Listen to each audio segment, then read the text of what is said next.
छोटा, मोटा, काला, मुसल्ली, अमीर, गरीब, आ, कोई भी छोटा, कमी, ये सारी चीजें आपने सुनी हुई हैं। लोग एक दूसरे को ऐसे बुलाते हैं। आप जाते हैं खाना खाने, वेटर को छोटा करके बुलाते हैं। दूसरे इंसान को रेफर करते हुए वो बोलते हैं लम्मू, छोटू। ये सारी टर्मिनोलॉजी आपने सुनी हुई है। एक और बहुत कॉमन टर्मिनोलॉजी आपने सुनी भी होगी, हमारी औरतों ने ऐसे किया, फलां औरत गाड़ी चला रही थी तो एक्सीडेंट हुआ। ये टर्मिनोलॉजी अपने सबने सुनी हुई है। इसको साइकोलॉजिकल टर्म्स में डी वैल्यूइंग बोलते हैं, मीनिंग दूसरे को नीचा दिखाने की कोशिश।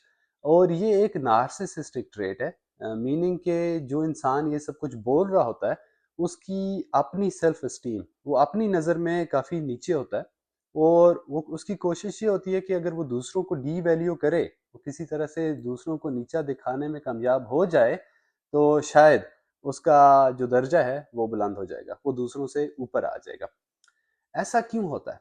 ये तब होता है जब आप रिश्तों को वर्टिकली देखें। वर्टिकली से मुराद जैसे एक 10-12 मंजिला बिल्डिंग होती है, उसमें एक फ्लोर से ऊपर दूसरा, दूसरे से तीसरा। अगर आप रिश्तों रिश्तों को इस तरह से देखेंगे तो मतलब या तो आप दूसरे इंसान से ऊपर हैं या आप उससे नीचे हैं। और जिस बंदे की लो सेल्फ एस्टीम होती है, वो अपने आप को ऊपर लाने के लिए दूसरों को नीचे खींचता है, उसको डी वैल्यू करता है किसी भी बेस पे। वो उसके रंग की बेस पे हो सकता है, हाइट की बेस पे हो सकता है, मोटापा, जेंडर, रिलीजन, खानदान, कोई भी बहाना इस्तेमाल करके वो दूसरे को डी वैल्यू करता है। और उस डी वैल्यू से क्या उम्मीद होती है कि किसी तरह से मैं ऊपर आ जाऊं। उसका हल क्या है? एज पर एडलर साइकोलॉजी, अगर आप अपने सारे रिश्तों को हॉरिजेंटली देखें, मतलब कि पैरेलल देखें, आप इक्वल हैं, हर इंसान दूसरे इंसान के बराबर है, सेम नहीं है। ज़ाहिर बात है आप मुख्तलिफ हो सकते हैं, आप जेंडर वाइज मुख्तलिफ हो सकते हैं, एज वाइज, रिलीजन वाइज, कोई भी आपके इख्तलाफात हो सकते हैं, लेकिन आप इक्वल हैं, बराबर हैं।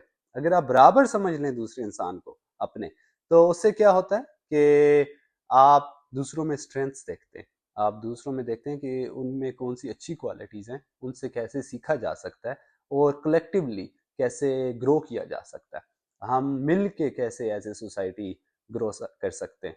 उससे ना सिर्फ आपकी पर्सनैलिटी ज़्यादा अट्रैक्टिव होती है, बल्कि आपकी जो रिश्तेदारी हैं, जो ताल्लुकात हैं, वो काफ़ी हेल्दी हो जाते हैं और उनमें काफ़ी इम्प्रूवमेंट आती है।